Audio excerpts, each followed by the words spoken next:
Hey, good morning, good evening, good afternoon, wherever you might be. Yeah, that was the Art Bell intro from years ago. I'm David, and today we're going to be talking about life in general when it comes to our affliction of drug abuse, rehab, the vicious cycle that goes on and on. And I am joined here today by the lovely my friend Miss. She said like we could use her name. We're going to call her Tiffany, even though she said we could use her real name. Her name's Tiffany, and she is.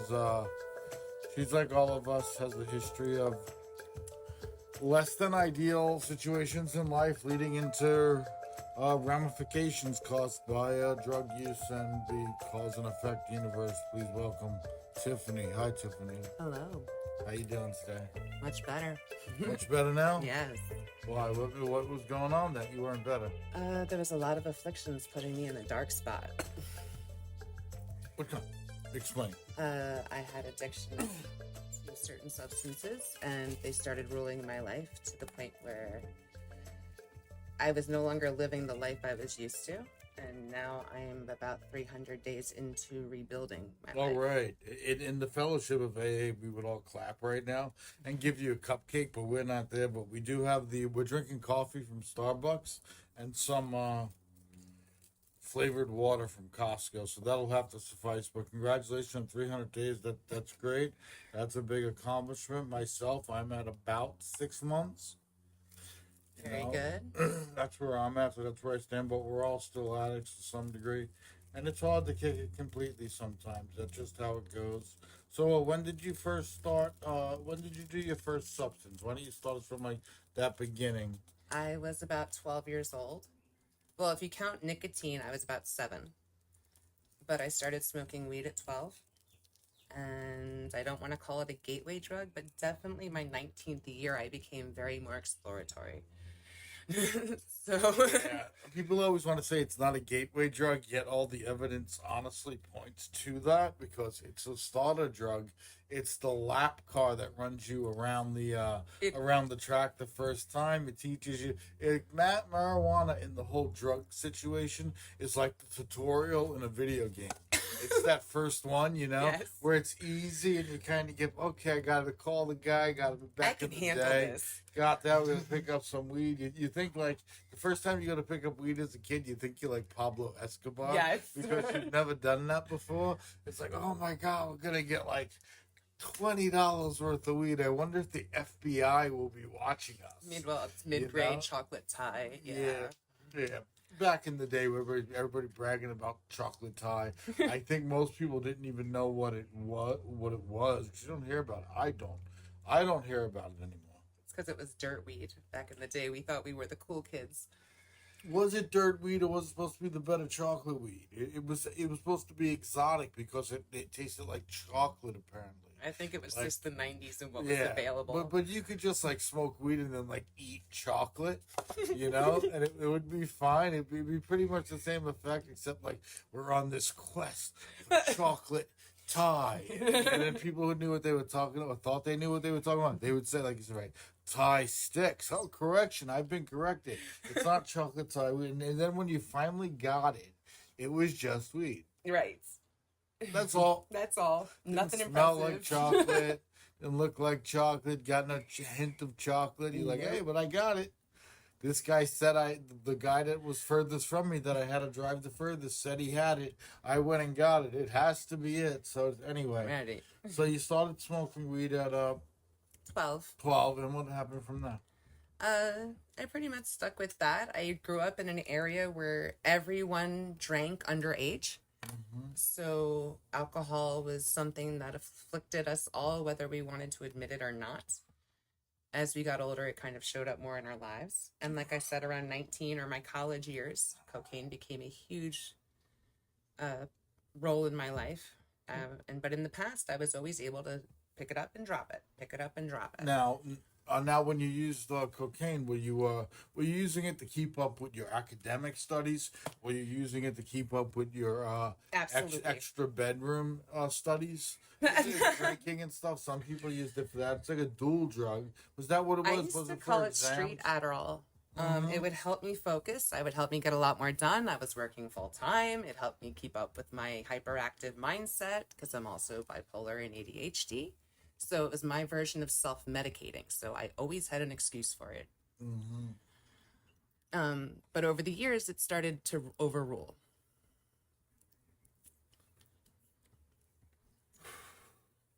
Yeah, it does take over after a while, right? It starts out very, very innocent as this nice little thing that you could take every now, gonna make you feel better, give you some euphoria that you otherwise wouldn't have, kind of relax you in a way back in the day. They were like, the Coke was so hyper that it relaxed you and it got you Yes. just do one, that was it. And that all changes as you go on. Your receptors become worn out, your dopamine receptors in your brain they become worn out, and eventually, like mine, they close, and you can't get any pleasure out of it at all. And you begin the chase. And the drugs stop working, right? And I always used to say in groups because I've been in recovery, like, do you know how much drugs you have to do for them to stop working? Like, it's good enough for the entire world to get high off of this, but you ruined it. Way to go, Keith Richards. Go big or go home, Keith. Oh, Jesus.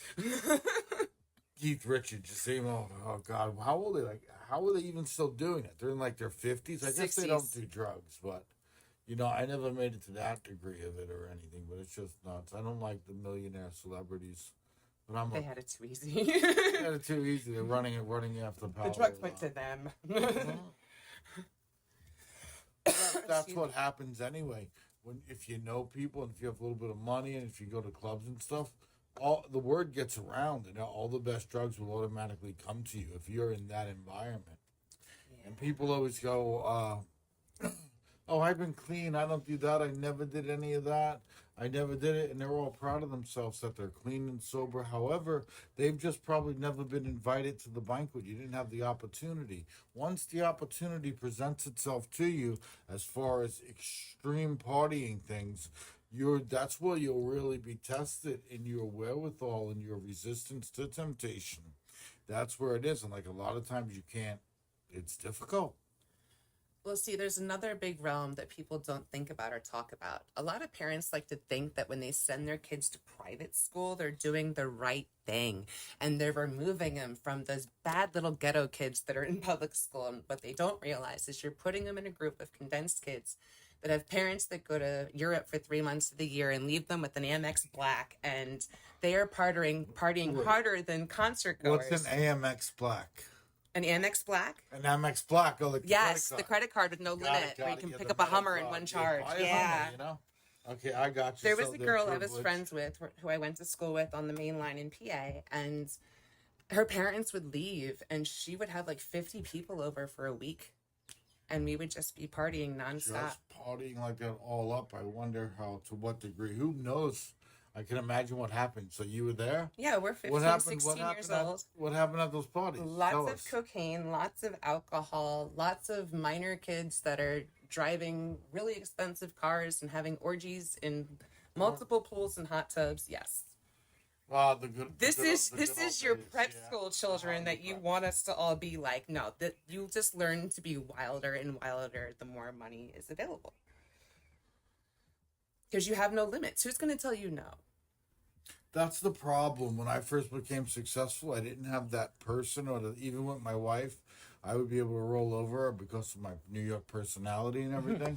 And I didn't have any limits. And I would just make decisions and throw caution to the wind, like take caution, like throw it out. Wake up, caution in my bed at like 2 o'clock in the morning and take it outside and throw it into the wind. And I'm like, I'm going to Australia to meet my girlfriend. I'm saying this to my wife of 7 years and stuff. It's Thursday. It's my day to see my mistress. It's my 3 weeks. I'm going there. But that was a whole fiasco for me because it was a drug induced erotic situation, and I put myself having a girlfriend on the other side of the world and would visit her. I would tell my wife to just deal with it. This is back that was manic behavior, or was it just enjoying the not giving a shit about the whole process? It was definitely a form of manic behavior. Yes, it was an extreme peak in the manic behavior hierarchy. those not in the realm of affliction, being afflicted by addiction, do not understand that. Affliction by addiction. Right. Okay, no, okay, they don't understand it definitely. But going back to affliction, I just like to say that the first time I heard the word affliction in a while was on the first podcast with another guest. She used the word. Then I started using the word, and other people using the word here that I'm talking to more is the affliction addiction. I don't know if that's mentioned somewhere online, but then I'm in Starbucks. And the guy's got the book out, a white book with silver words that says affliction on it. And he's right there. It was out of place to see that at a Starbucks, like hashtag glitch in the matrix. Right. You know, because like it was like a Subliminal hint. hard covered book, like inch and a half binding on it. Like he's just sitting there reading it, and I was so shocked when I read it that I'm thinking, wow, are we in a dream? Am I in a coma? What's going on? I always thought about that. Is it an alternate universe? I think it's a much better word to use. I mean, it's a much better word to use because so many people argue the word disease. And then affliction, okay. Right. So I think affliction is a much better word. Well, affliction is generalized, and affliction says it was kind of put, it was, you were subject to it. Right? It was afflicted. It was intentionally. What's the definition of affliction? Alex, I need this. Yeah, you know. Sorry, something went wrong. Shut up. Yes, that's the story of my life. Afflicted means that it was purposely by like a third party inflicted, right? Yeah, but that afflicted could be self-afflicted as well. Afflicted can really? Yeah. Affliction can be self-affliction. Okay. Because it wouldn't be self-inflicted. Basically, it's a decision that was made that had a negative effect that you have to recover from. Well, okay, that makes sense. Not as to why the guy had that in the book in Starbucks. But it just worked. Yeah. Maybe it was there for the Starbucks films. We did get Starbucks. They're not a sponsor or anything. We got Starbucks like 15 times in the last 2 days. Right. It was pretty good. It hasn't let us down Transfer addiction. Yeah, transfer addiction. You have co-opting. So what were the things that you remember growing up, say like when you got into your 20s? How did the ebb and flow of your addiction affect your life? Anything that comes to mind? Well, actually in my 20s, it positively affected my life. How's that? I was working 2 full-time jobs and going to school full-time, and I only needed 2 hours of sleep, and I was getting shit done and all this stuff. And after a while, it caught up with me because, like I said, I am bipolar. I did get myself in some trouble with speeding tickets and stuff like this because I was too fast. Yeah, everything just speeds up. But then when I got older, it started affecting me because as you get older, you can't be as invincible. You can't be as reckless. Oh, you're telling me can't be as invincible. What I used to do at night and go to work the next day, no problem. I now need 2 to 3 days to recover. I'm in bad shape usually the next day. And usually I would go out and do a job and do service calls because I do service, residential service, things like that. Now I can't even move. I can remember the second day of drugs recovering where I couldn't even get off the couch. It was so like debilitating. And then it never got better. You think I would have realized to stop then? Right. But no, you do it for like another 5, even after that, you do it for like another 5 years, at least I did, before it completely destroyed the receptors. Or my favorite is convincing yourself that doing more will make you feel better. And it does not. No, basically, you're wasting money at that point. I was doing more because I had more, if I had it, but it was never going to be great again, like. But see, that was a big thing for me, impulse control. I had to learn how to set my own boundaries to get myself out of my cycle. Yes, boundaries. Yeah, we often, when there are our own boundaries and they're applied to ourselves under like the modality of recovery or drug counseling, we often will like squeeze ourselves by them and make excuses because it's just us against us. I can manipulate myself better than anyone. Now, were you ever in recovery facility or? I was actually. Which recoveries? Where? Go ahead. It's okay. New York Presbyterian. Oh yeah. I went there because I was acknowledging that I was overusing. I was acknowledging what was the DOC? The drug of choice. Cocaine. Okay. And I was acknowledging that I was not on my bipolar medication. So I decided if I'm going to put this down, I'm going to do it right. What So, kind of medication were you supposed to be on? What were you on? I was supposed to be on Wellbutrin, and Let's see. there was another one. It was Wasn't lithium? yes, We could go with lithium. Yeah, I know that's a common one. So that's where we were at with the medication, and now where are we now? So what happened there? You were at that facility, and well, I actually had a very shocking experience because they have you detox yeah, I know and that first before they start the before they psychological. start the 30th. Yeah. So after my third day, they did my blood work, and then the next day they called me in, and I got some shocking news that I was about 11 days pregnant. And that sealed the deal that I knew I wasn't going to relapse, that I was like, this is it. I'm not touching it again. That's it. But what I didn't like is that I was also there for mental health. And when they found out I was pregnant, they were like, well, unless you terminate, we're not going to help you. You have to leave. Great. So you just sent a recovering addict who's bipolar, unmedicated, that just found out they're pregnant into the streets with no help. Yeah, or they send you just to kill your baby. Right, which is not okay. It's not mince words, you know. So that's kind of foolish and not. But other than that, there were times where I did choose to go into outpatient. Presbyterian Hospital. Right.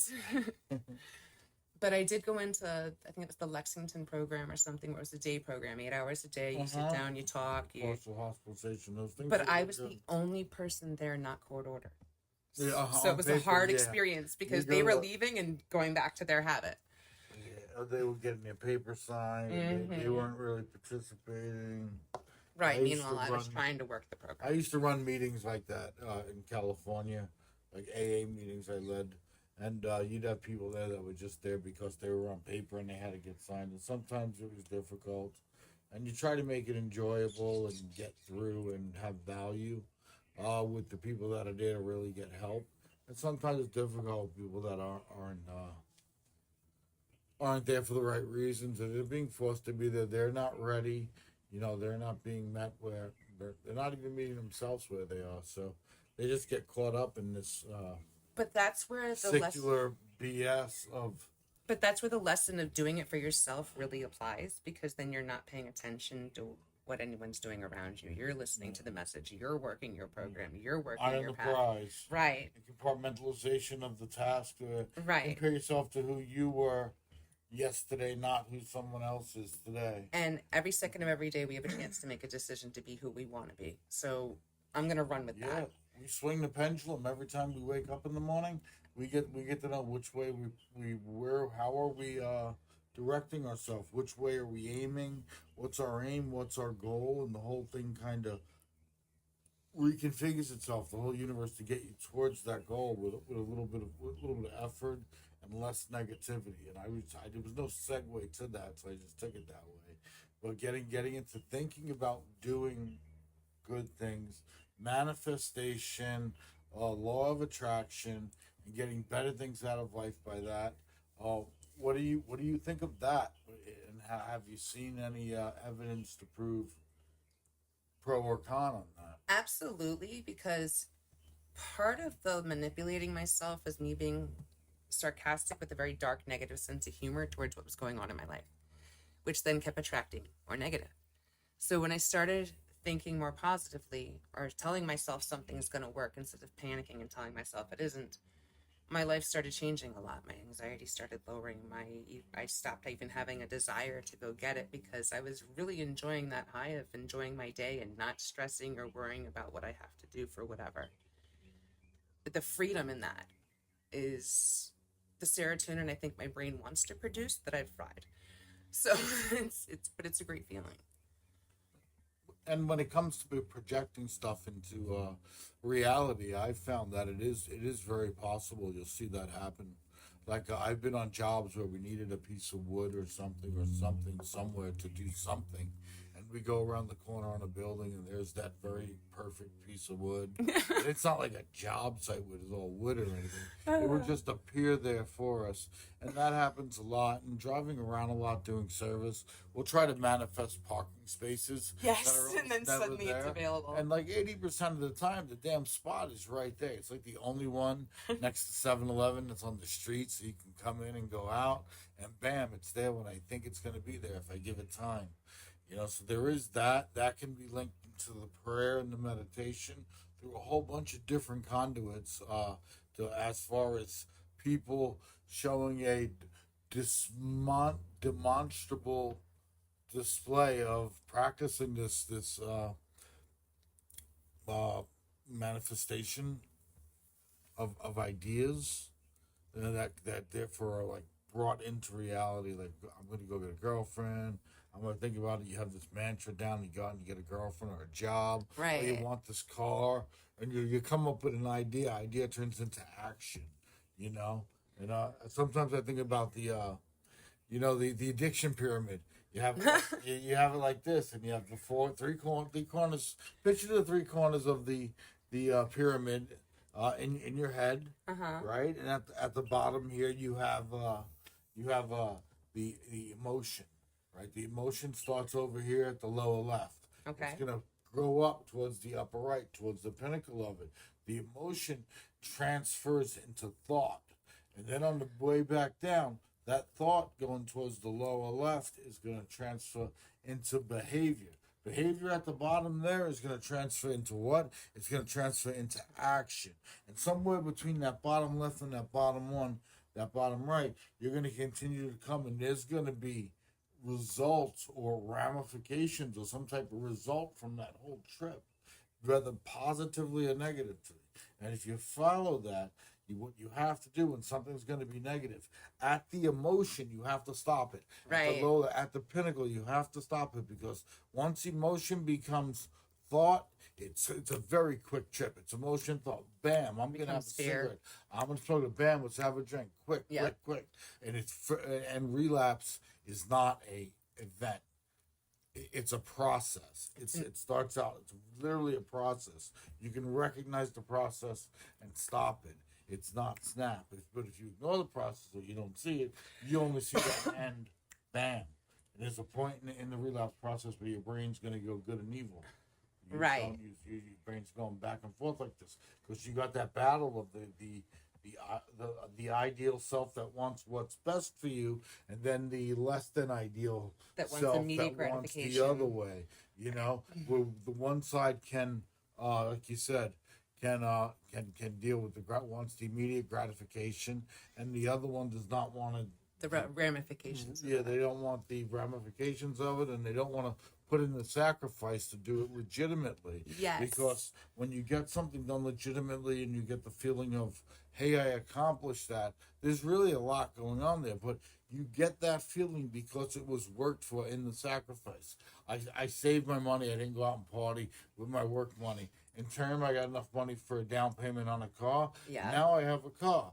So you sacrifice that 5 months to save that down payment or whatever, or who knows how long, and then you get that car. That's something that's important. A lot of people don't do now. And then they look at other people who have all that stuff, and they go, "Why don't I have that?" And that's like me going, "Why am I not Bill Gates?" Right. Life's not always fair. It's not going to be. It's like, oh, well, sometimes you win. I remember one time my girlfriend asked me when 2016, when Trump was elected president, she asked me, she goes, "What am I going to tell my son?" And I know them because we're dating for like 6 months now while my wife is in jail, but that's another story. Oh, Jesus. And and she goes, "What am I going to tell my son?" And I go, "Tell him sometimes you win and sometimes you lose." And she looks at me and she goes, "But it's not fair." I said, "Also tell him life's not fair." And then tell him that in German, because life is also scary. In German. Yeah, not in the 1940s, so, but that's what it is. But for me, there's also a motivation of not just positive manifestation, but how about the never again theory? That I never again want to feel the anxiety of living that life in that cycle, or the constant dumpster fires of bullshit going on. Yeah, we have an amazing ability to forget that negative stuff over time because our brain is going to remember that euphoric. The euphoria is going to be better. See, Oh no, I like reminding myself of the panic, so I just don't ever forget why I don't want to go that back. works to a degree, but as time goes by, for some people, I guess it works differently. For me, it's a disease. I'll talk something about this doctor that I seen this documentary on, and I'm sorry, I don't remember her name, but she was awesome. If you ever see her, she has like a rainbow parrot looking haircut with all different colors. But when you listen to her, she talks about how addiction becomes a disease, and it is in fact a disease. And basically, in your brain, you have your inner brain, which is as if you feel like it's inside, right? And it has pathways that go to your frontal cortex, which is the front decision making, as I understand it. So you start to go and do drugs, right? And you're getting the euphoria spike, and the dopamine is flowing from your inner brain into your frontal cortex, and it's doing all this stuff, and you're feeling all your pleasure. Your pleasure centers are activated. But what's going on next to you in the pathway next to it is there's a substance called glutamate. That glutamate is following along next to the dopamine, right? And it's taking pictures and it's earmarking all this stuff. That's exactly what it does in your brain. It tells you that, hey, when I smoke this joint in the morning, coffee goes good with it. It does association of addiction, and it keeps that all the way up, right? So it has all these earmarks of everything you enjoyed. Hey, I like that adult media content, right? Then listen to this. We're not done yet. The dopamine levels then right after you're done getting high, what happens? The dopamine levels drop. You're going to come down. So then that dopamine in your brain comes back down. It's no longer there, right? It's not there.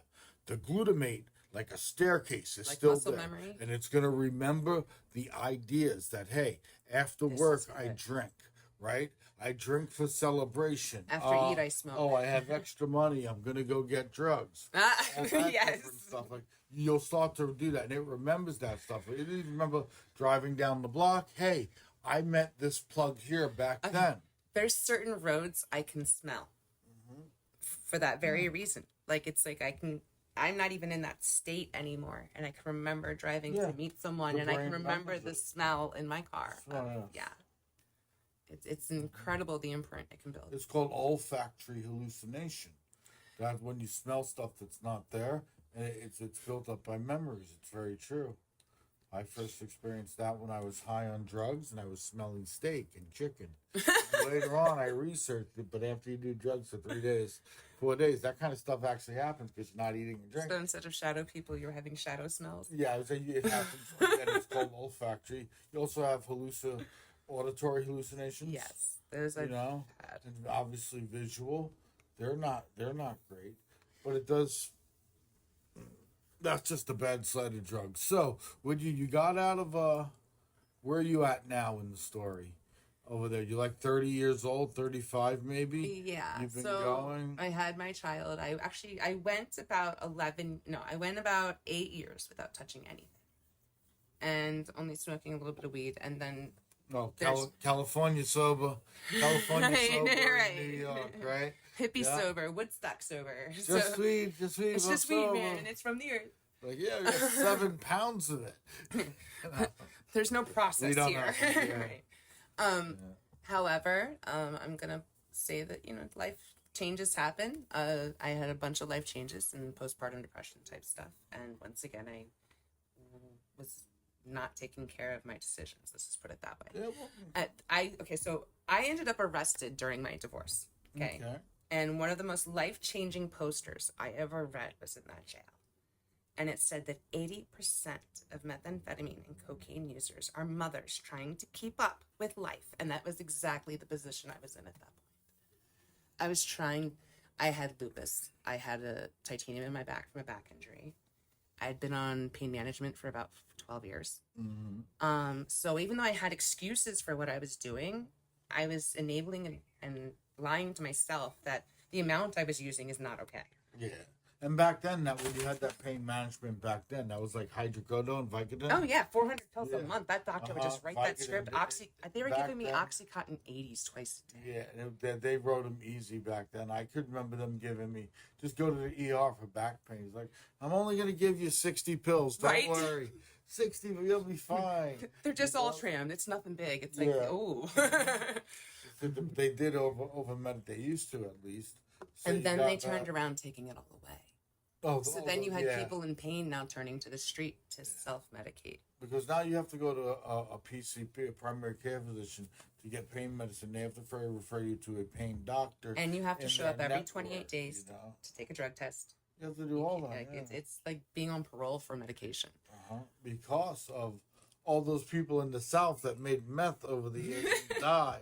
You ruined it for the rest of the world. That's right. Damn it, Walt. Yeah, right. All you, I work at Wendy's and do heroin at the same time. Yeah. Doing the lean. I'm gonna your nod job off at while frying my Wendy's, French fries. Line, nodding off at the register. Come on, Oklahoma, get with the program. Or Arizona, tweak, I'm a Arizona, bird. tweak. On the other outside, like Michael Jackson from Thriller, like leaning over outside. It's like, oh my god! And it's always like heroin. Like what does Dave Chappelle say? A heroin addicted white. Yes. And there's all those. It's all over the place. It's bad. See, like if they got into work, they must have got into work. They just started. Maybe they got to their first break and then smack. And then you could tell it's like 11 o'clock. Lunchtime's coming up between 11 and 12, and it just the place is full of this. They're like slow motion. Yeah, everyone's Now moving like a never, zombie. I've never done heroin to anywhere to that degree, or a lot of them are Fenny now. They're on Fetty, and That drives me that's crazy. what is that drug? That's Fentanyl or Xanilene? Fentanyl, yeah. That's really bad, and that's in everything now. And a lot of people, when I was in rehab, quite a few people, many of them from Alabama actually, were on Fetty. That's Well, why here's they the were there. thing. Many people that I met in certain areas truly believe that if they smoke Fetty with crack, it's counteracting itself and they're gonna survive. Well, they're all. So I'm going to chemists say and that real quick and doctors. say that they're dumb as shit because I've also been an EMT and I have had to give 5 doses of Narcan to one person who tried that. Well, what are the two things that they're mixing? Say it again. They're smoking Fetty and crack cocaine together in one pipe. So Fetty's a downer, cracks lighting it up, or Right. So they're speedballing with crack. Yes, What they're basically. doing, they're taking their heart and But they're not doing it with heroin. They're doing it with straight fentanyl. Yeah, sure, I see. So that'll kill you. Yeah, real quick. That'll cause a problem there. And it's like a especially delayed reaction. So you think your friend's cool for about 15 minutes and then they start talking slow and the jaw gets lower and then they start turning purple. yeah, because they stroked out or their heart stopped. It's really slow process and it's Sure, freaky. it's slow. They'll just be nodding at first too. And that was a wake up Yes, call yeah. because I had to Narcan that person, and then it Oh, turns out 4 more times that week they got Narcan. They didn't care. When they woke up, they were mad. Yeah, let me tell you. They were mad. I just ruined their high for 72 Yeah. hours. They are pissed. That's not good. I'll tell you the story, and I think I told you or somebody else it, but I'll say it here. When I was in rehab, I was in I was in a recovery hospital Okay. place. It was luxury. It was in San Clemente in Orange County, and there was one girl that came in from Alabama, short girl, cute girl. I don't remember her name, but we were. She came in and we became friends. We talked about what are you in for, and she said in that Southern Alabama accent that she was in for family and stuff. And we're sitting out on the lanai. I'm in Hawaii. Lanai is a porch. Dangerous. Over there it's porch. We're sitting on the porch smoking cigarettes, and she says, "Oh yeah, I had a bag of it, of Fetty, and I swallowed it on the way in." Oh, And I go no. in, and she's sitting there, and then she even tells the tech that. The tech is like, yeah, well, we got to get you to medical. And we knew it. And then she's like, no, I'm joking. And they let her stay. But then an hour later, she went into the nods. And she was really, really, really, really bad. Like, nodding. You couldn't get her up. She was burning herself. And I'm like taking her Yeah. cigarettes off her. And it's so funny because she's nodding out. And I'm stopping the cigarette from burning her leg, her Yeah, foot. my favorite is when they yell at you and you're trying to help. No, I took the cigarette out of her. She said something. She goes, okay. She goes, you can have that one. I'll light another one. Oh, Lord. I thought that was pretty funny. But she was doing that. Then they put her in bed. We get her into bed. She's asleep, but she's not moving. We're counting her respirations, and she's got one respiration every 8 seconds. Oh, jeez. It's bad. And blood pressure. They did the blood pressure. It's like just under 90, over 60, real low. And then we got them to Narcan her, and they Narcaned her, and then she was okay. But it was just a bad thing, and it was a bad situation. And the state arrived the next day at the facility, and they were like talking to everybody, wanted to know what happened. And then they asked to talk to me and all the staff and all the other clients. Like, oh my God, John never shuts up as it is. If they're gonna talk to him, are they kidding me? So I told them everything that happened. I was animated. I was honest with them about it. I said, look, it looks like somebody just had a lot of money. They decided to open up a recovery center, and they kind of working their way trial and error through it. Wow, that's really nice, because the ones I went to were more like a concrete jungle of county jail. They just put you on a slab and said, tough that out for 72 hours. We'll be back and check on you then. Like, it was not nice. I mean, I had better insurance at other times, but it was more of, some states, they just put you there first. Like, yeah, that's just where you go first, and then after that, you get to have the different place. But I don't know. Like here's the crazy part. I was so unaware of my process that the first 2 times that I OD'd on fentanyl, I didn't even know I did, because I thought it was something else. Yes, very, very common. Okay, yeah. We can talk about what's related to that. Passages. Malibu, right? We're going to talk about that. It's a famous recovery center there. And this is just hypothetical and for entertainment purposes only. None of this is true. But the original owner of that was a recovering crack user, cocaine user. So he was clean for I don't know how many years, 20 years. They were rich. They opened that place. And then he relapsed, and he was using crack again. I guess that was kept on the low-key DL for a while. But then one day he went to do crack, and he got fentanyl, and he died. He overdosed on it. Because you smoke a big piece of that like you would with a size of a piece of crack, it will kill you. It'll definitely kill you. Yeah, and anybody will tell you, because of the small, tiny amount that it takes to kill somebody, especially if they don't use it at all. So that killed him. So that was an interesting and an example of how powerful it is. Well, that was the thing. The first time, someone had switched my pain medication to fake pills, and the second time, I didn't know, but a friend of mine had stored their drugs with what I had, and that grain of salt was there. And one minute I'm on the toilet, and the next minute I'm being woken up by paramedics. I had no idea. I just asked for a codeine. I didn't expect to have that reaction, because it was a real pill. But it was touching what they had in there. So my friend has to live with the fact that she almost killed me, because she relapsed and she didn't tell anyone yet. So I have learned that the many years of living a double life in my affliction was not only not helping myself, but it was not helping others, because if I'm open about it, they know they have someone to come speak to. They know they have someone to not judge them. And it's better than the world we lived in 25 years ago, because let's face it, we were the bad guys. You know, we were the after school special in action, getting blamed for everything. You know. Oh, definitely. I got blamed for everything as a kid with drugs and everything. It was not a good part of my life. Well, that was a big thing. I'd get accused of things because of mental health issues. So after a while, it was like, what are you doing? Well, everything I was accused of, this is awesome. But I would get accused of it to the point where it's like, well, fuck it, why not? It's funny, even me being an addict, once I started to go into the programs and meet the other addicts, I initially still had a bias against them. Like, I figured that wasn't me. But then I meet all these different people that are just, for the most part, and I was in a little bit of the better rehabs. I was not in like the Medi-Cal or Medicaid rehab centers, which are are just bad. I was a level up or so.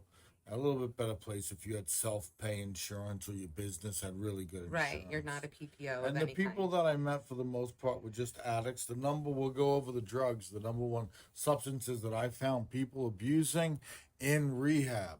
Okay, so the number 5 drug that I seen people abusing in rehab was gonna be heroin. Number 4 drug coming out of it is going to be similar to heroin. It's going to be opioids.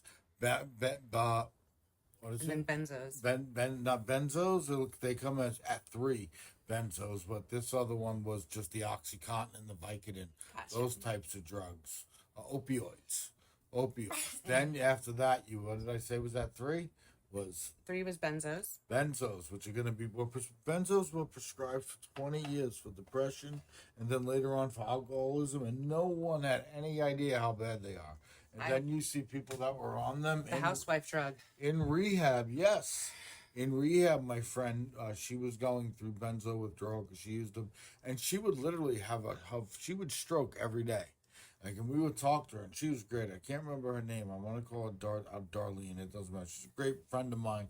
She was nice. She had just lost her husband, but she had been using benzos for like 20 years, and the withdrawal was crazy. Yeah. And after benzos at 3, number 2, benzo at that, it doesn't matter. I'm at 2 in my head where I am.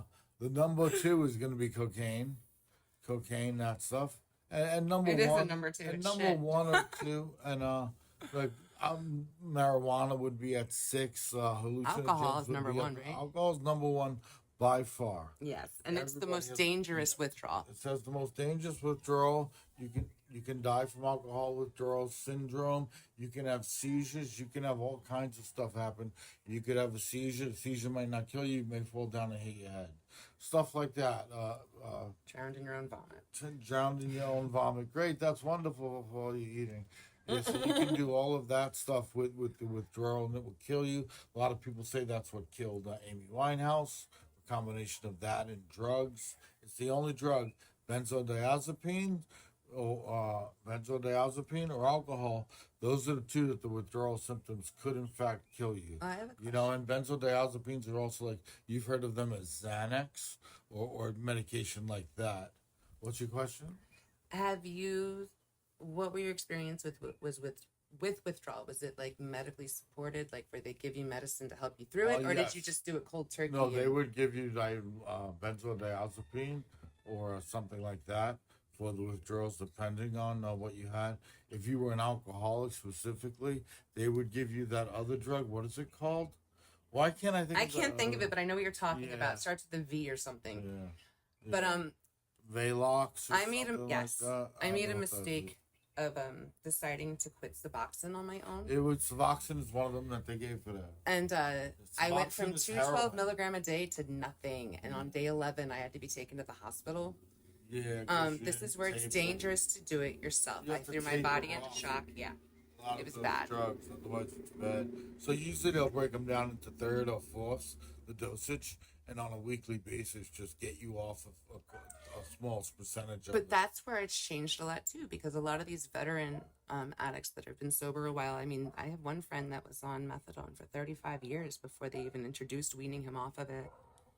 Yeah, because then it was a solution. Right. It was solution. It just kept they, them off they from didn't getting know the what heroin. to do with all these people that Right. were basically gonna die and possibly kill other people.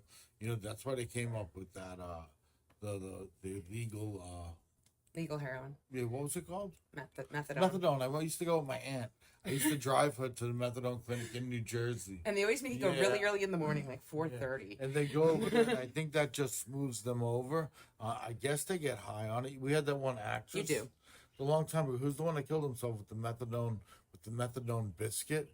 What? Yeah, we had the blonde girl that was in Simpson, that was in Naked Gun. What was her name? Pamela. Anderson? Yeah, Pam Anderson. Oh, no, she's alive. Pamela Lee. Oh, yeah. What's her name? The blonde chick. Yeah, what's her The name? huge tits. The huge tit Jolanta, yeah. I can't think of We it, but can't she think married of the her old name. guy. Yeah, she married the And then her son died. Yeah. Pamela Lee. Oh God, what is it? We're trying to come up with the blonde chick's name. From,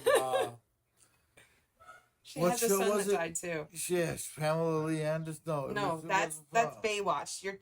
You're talking about the I porn, know, the porn it's star. not thing. her. Or sh- What the hell was the other one? What was her name? Simpson, wasn't it?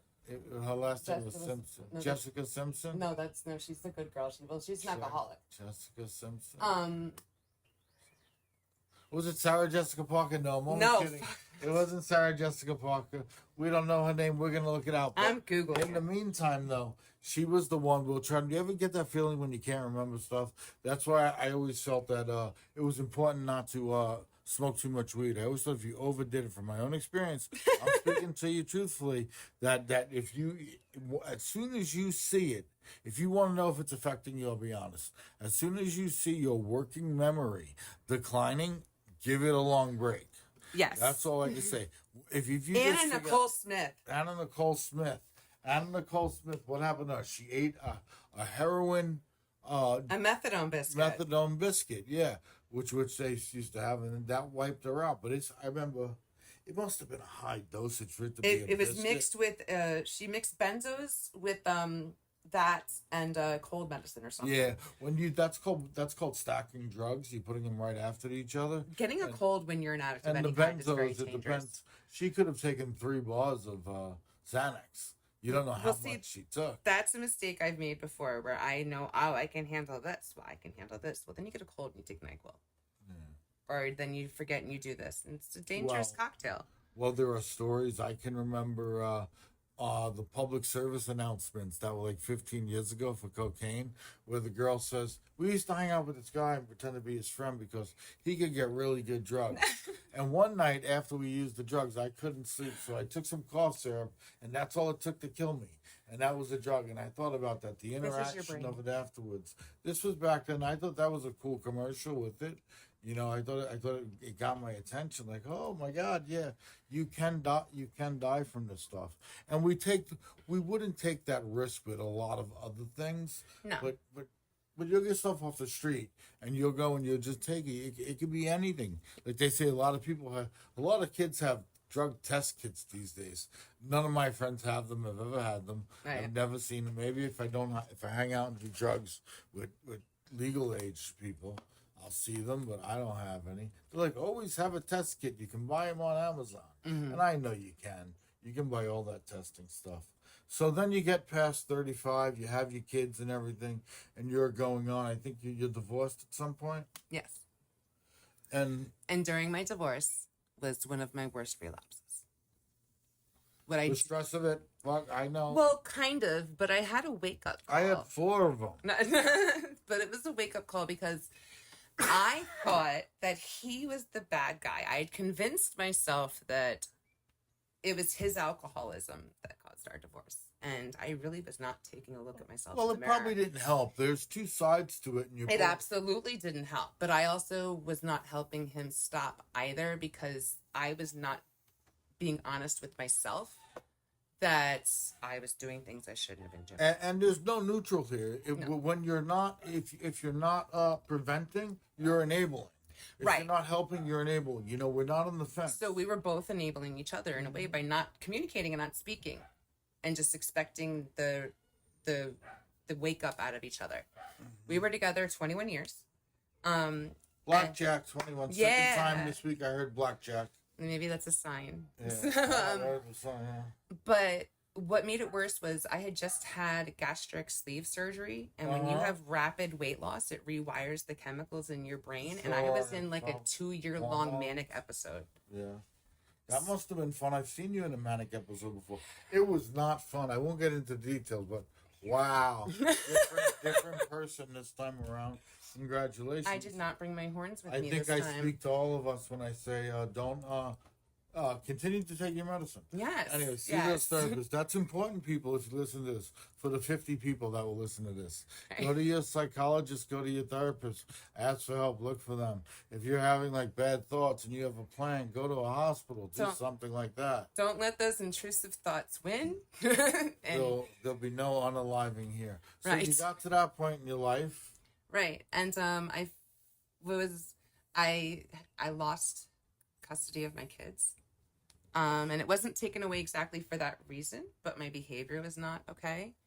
And I went 5 years without taking medication, and I couldn't understand why my life was not getting better. And the reality is sometimes addiction's not the problem. It's the reaction to a problem. So I wasn't solving my mental health, so I was bringing on more of a problem. What I heard once before a gentleman say is that People always think as the drug as the problem, when in fact the drug is a solution to an internal problem that you have. Usually it's related to childhood trauma that you have not unpacked, have not talked about, might not even know about it, might not remember it, it may be subconscious. And that drug, it becomes the solution for it. Although an inadequate one and the wrong one, it becomes the solution. So you have to rework that person through rehab, through therapy, to rewire that brain. It takes like 90 days minimal to start that process and get them in a state of mind where they can function without that. They get the other cure. You can have the natural dopamine levels by processing that. I don't know what my father put me. None of this is real. But my father put me in a trunk as a kid. He went around and Here, I got a real one. I was locked in the basement for a week by my mother. Locked in the basement for a week by your mother. My mom has listed me as deceased since 2013 on Ancestry.com. We cannot stand one another. And her addiction affected me. And I'm breaking that cycle as far as I'm concerned. Sometimes one of the important things you have to do, you can pray for somebody, you can wish them the best, but you don't have to regulate another person's mental health. You can love them from afar. What they think of me is not my responsibility.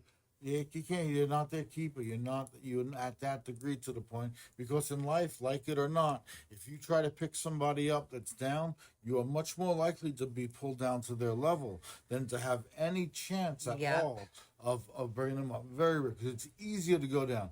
Hell's a slippery slope. You know why hell's a slippery slope? Because no matter how bad something is for somebody, they can do something to make it worse.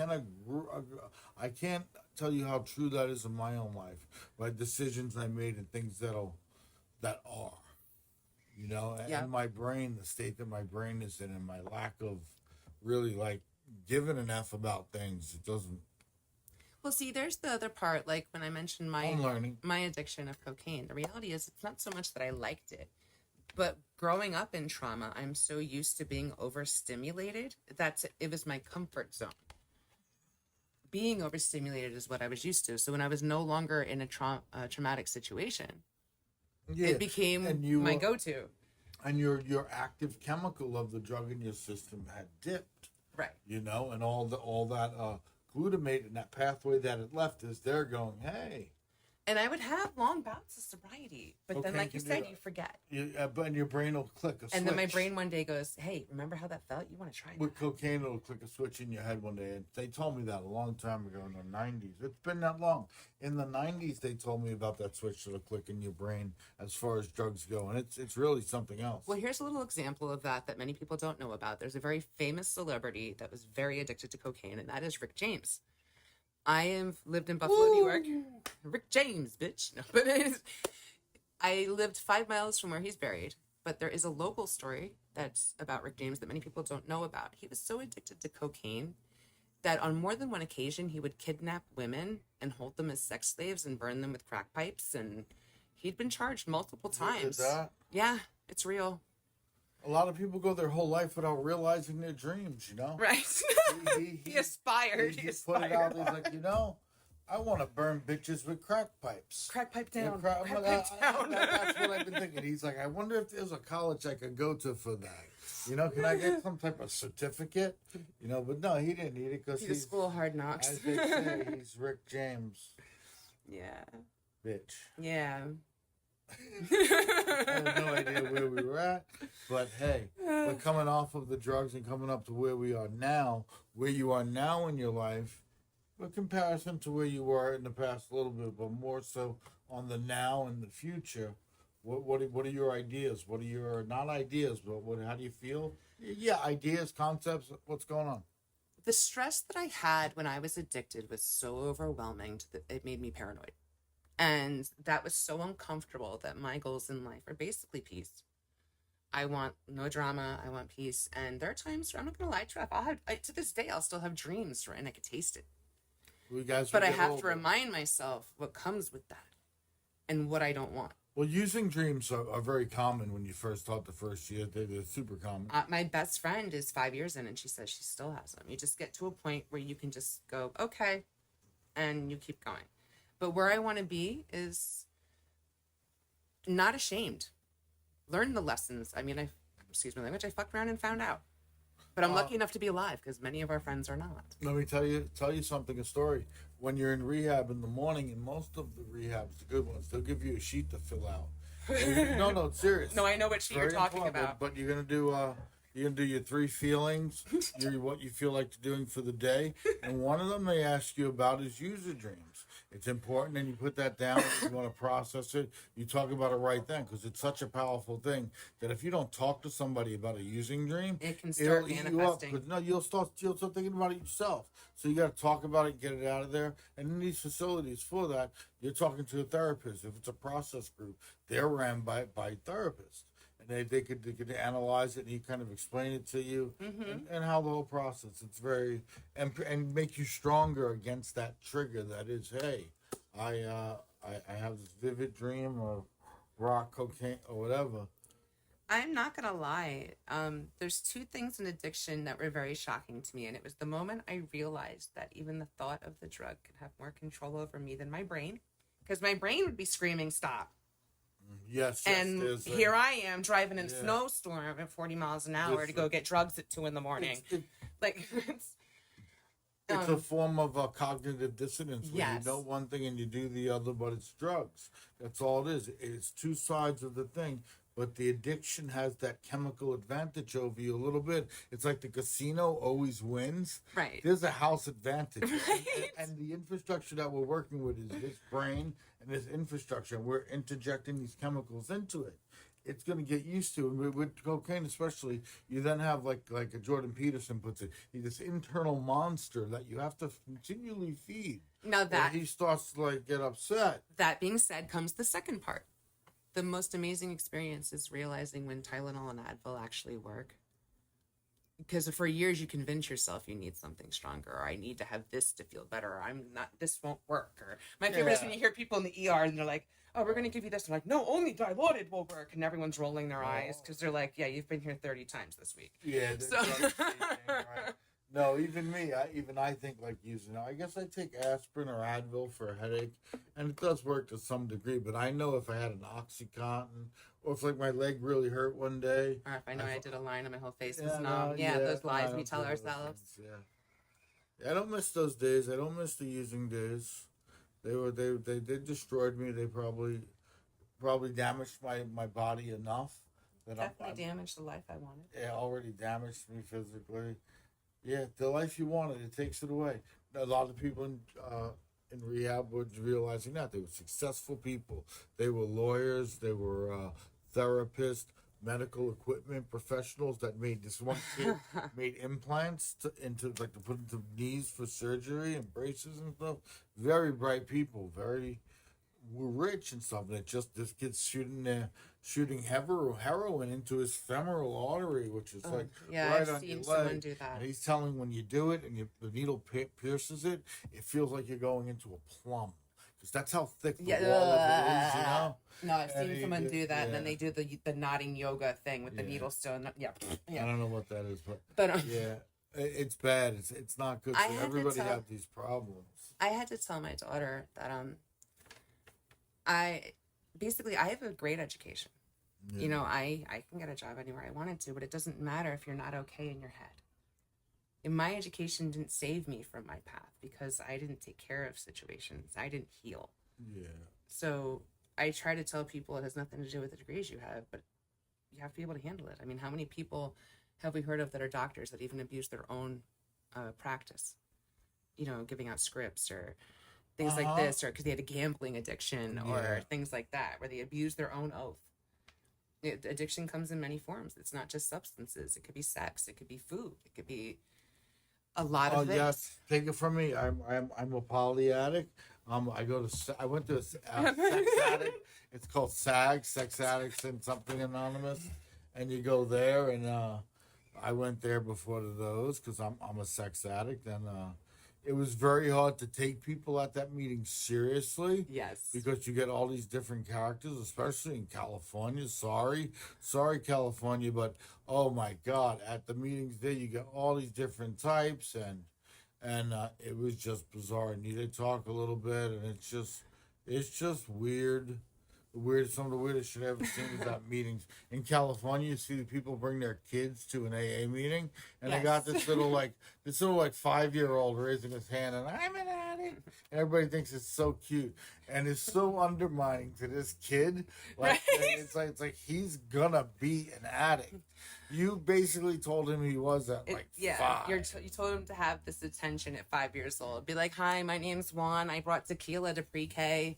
Yeah, You know, like tequila to it pre-K. shouldn't be happening. Your son was caught doing Jello shots when all the other kids were playing with blocks. What the hell's going on? You know, He's playing dice with Ronald McDonald. he keeps asking if anybody has mixers.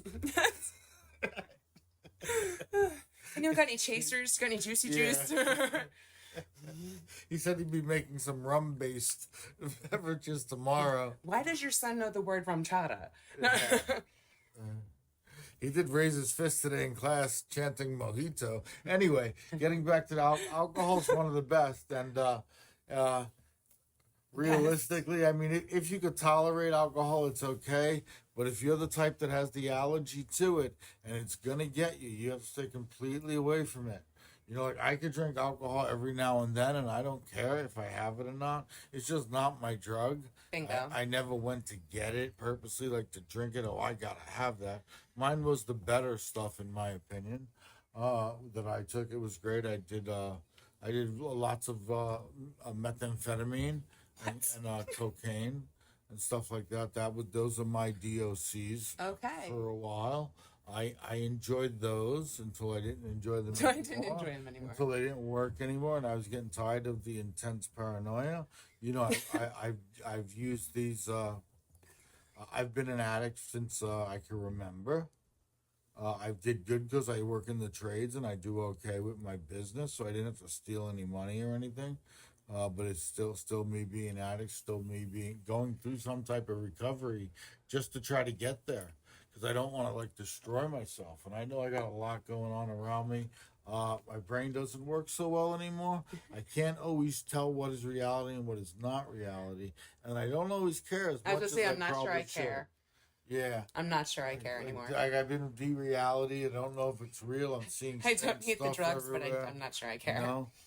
You know, just take care of it, everybody. Whatever you got to do. It's getting to the point now where we're gonna probably, if you got something you want to close with, you want to say something. Well, the one thing I was going to mention, because you brought up the alcohol thing, is I think the biggest struggle I've had is where alcoholics feel it's not so bad because theirs is legal.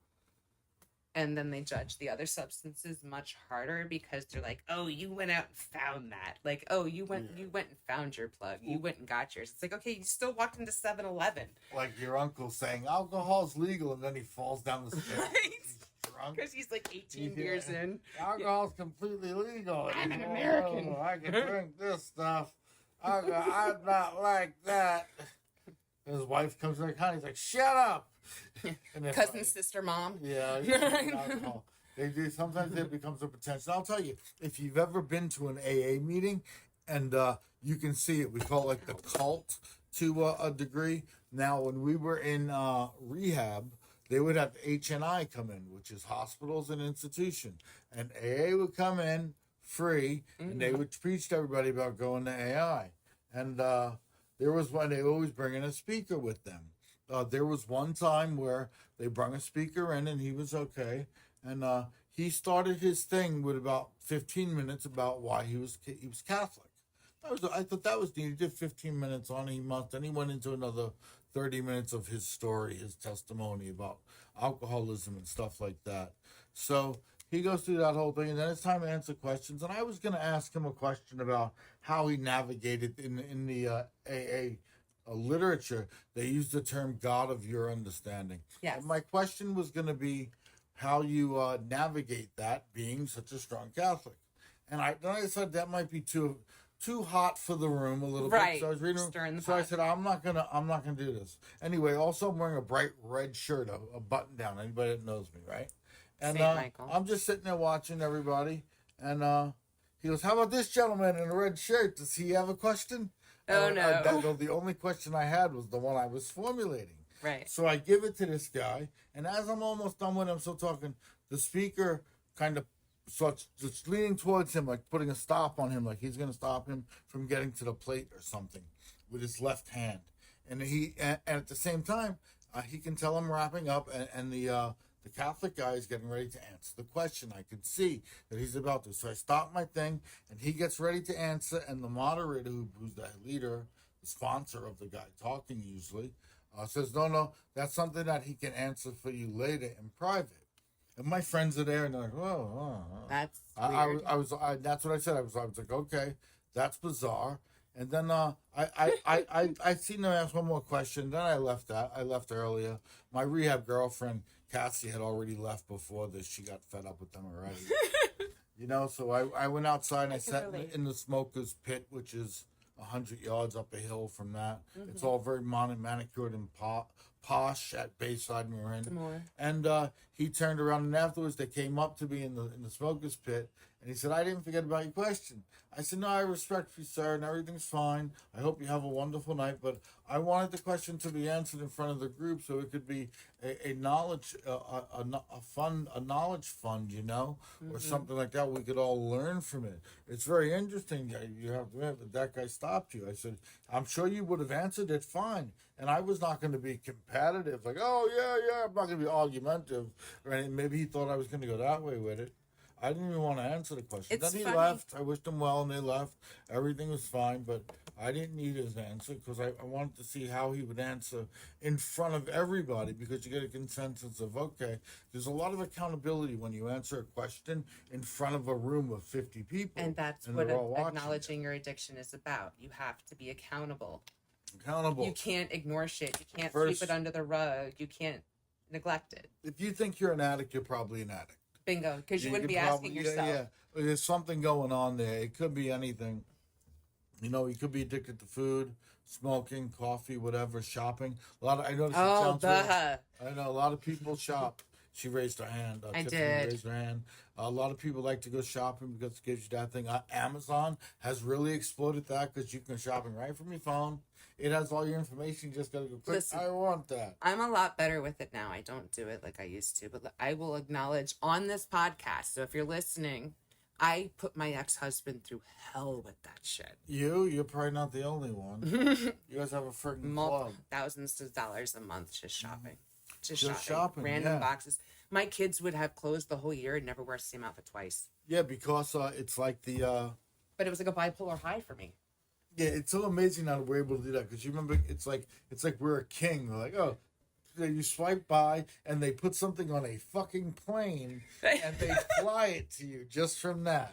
Right. It's like if it was like in the 1800s. If there was effort. If it was in the 1800s and you wanted to order something, you'd have to first get like a quilted pen and a piece of parchment paper. Right. And you have to start writing the order. Arrives in the box 6 months later. 9 hours later, you're done writing the letter. You have to take it and you have to give it to the other medieval guy who brings the letters wherever. He has to take it and a guy has to go on horseback and be prepared to be shot at and probably killed to bring the orders someplace else. And this is how the Sears catalog was started. And then they come back and it's like 9 weeks later and you're like, wait, this is the wrong size. Wrong one. Right. It's the wrong size. I hate the way medieval Amazon works. That size chart thing doesn't work anyway. Today. That's how it works. Hey, I requested medieval Amazon overnight. I think that's what Temu's shipping is today when they say it'll arrive in 4 weeks. That's our version. Temu's coming from China? Yeah. It's coming from China. So they just have shit ready to go out. Right. They slap your friggin' name on the one that you picked. Mm-hmm. And it goes out and it goes through customs. They know what to send, what not to send, and you get a whole bunch of this shit that nobody has. Like nobody has all the Temu stuff. 6 months later, it broke, it dissolved. Oh yeah. Your kid brother choked on a piece of it. He got electrocuted. Yeah. Or my friend ordered a tablet that just shorts out all the time. Yeah? Yeah, $100 shorts out all the time. That's the last time I order from tablets short out all the time. Yeah, SparkyTablets.com. SparkyTablets.com. Holy shit, this thing's not working. No disassemble Johnny 5. Johnny 5. Now, we're dating ourselves with Johnny 5 alive. Robot from movie from 80s. So this is another thing that we all tend to do, which is keep talking. We keep talking. A lot of people, women more than men, though, I find. Right. Women talk more than men, but we're all getting there. We You know just what's keep really going. funny? In addiction, they tell you to not date, right? Yeah. However, have you noticed as a man, it's easier to talk to a woman? And many times women have an easier time talking to a man when it's in recovery. Yes, that's correct. Because you both share your shadow of darkness together. Let's not forget that you're both That in demon that might thing. as well be your genitals. You're being Yeah, very no, they're intimate in gonna your they're gonna conversation. attract to it. Right. Every girl, like I've had intimate relationships in rehab. Why was it so easy? Why did she want to do it? Because we had all this in common. That person's not going to judge you. They know Each of your us said, demons. this person understands me. Right. And I'm not getting any of my dopamine from my drugs because I'm in here. That's long gone. Once I'm in residential, I'm a weekend. But isn't it amazing to meet someone sex that understands that? Sex is the next one. Yes. That's gonna and the girls understand it because girls like it just like guys do. Or the sudden habitual masturbating that many addicts suddenly have when they're sober. Afterwards, yeah, a little bit of that. I guess that's a little bit. I didn't know we were gonna go there, but Never afraid to talk about it. We definitely were able. In my situation of having girlfriends in rehab, it was basically a sex thing. That the dopamine was gonna be was what we wanted. It was what we were gonna get. We weren't there to build a relationship. We weren't there to know each other. Right. But we weren't hooking up either. It was a very, very needed situation for a lot of people, in a way. And There's a tad of codependency in it. there's a lot of codependency. Right. In A it. trauma bond there. Trauma bond. Also, when you're close to people, and you hug them, what does it do? It produces something in your brain called serotonin. Right. And you're gonna feel that. That's why a heartfelt hug from a loved one feels so good. Because you're just right there hugging, and it's one of the greatest things. So I can speak for my rehab girlfriends. Shout out to Cassie. I don't care. Yeah, I won't give any information about what part of the country she's in, but shout out to her. She hears this. She knows how it is. She, by the way, will be clean for a year soon, and we were in the same program somewhere at some time. We're very happy about that. She has a beautiful daughter. She has a beautiful daughter, you hear my accent? Mm-hmm. Beautiful daughter, going places, working. A prime example that it can work. I'll be honest with you, there's a small percentage of us that are going to get out of this long term. Right. It's so small, we used to have a joke about joining the 3% club. Yes. And I've gotten in arguments with H&I hospitals institutions before. When I was asking, I continually asked this guy the question of success rate. Right, I just went at him. I probably so shouldn't know have what my went chances down are. Again, he asked me a question. Right, finally, he said, "I don't know." Yep. And his girlfriend, who was Solid like anorexic, was like, she gave me like this evil eye. And I left after that. That was okay. But that was another example of people not knowing. And then I've been giving charts about how effective AA is. And I've given some that can show exponential growth of success as we go up the chart. However, there's no control on it. There's no control to tell me how many addicts that didn't use AA was successful. You're just going against your own program. Right. It doesn't work. And so that was interesting to see there. Anyway, I think that's where we're at. I want to thank Tiffany for coming to be with us today. Anytime. It was pretty awesome. I think we covered a lot of ground.